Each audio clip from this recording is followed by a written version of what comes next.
In this quick video, I'm going to show you how I fixed a common error in Ubuntu that happens when you're trying to delete a folder using the terminal, the one that says remove write protected regular file. Now don't worry, this is completely safe and I'll explain step by step how to fix it. Let's get started.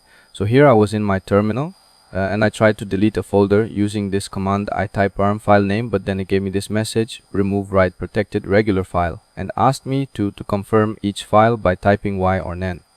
This usually happens when the files are write protected, meaning Linux wants you to double check before removing them. Now if you trust what you're deleting, and I was just cleaning up a local folder I created earlier, you can fix this by adding the F flag, which stands for force.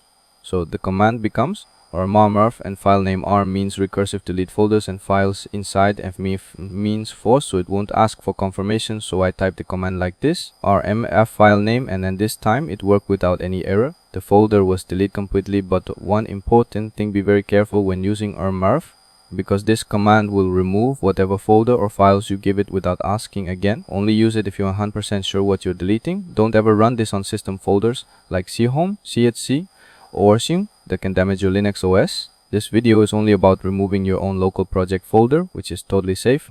So that's how I fixed the remove write protected file error in Ubuntu using the terminal. If this helped you, make sure to leave a like and consider subscribing for more Linux and tech tutorials. Thanks for watching and see you in the next one.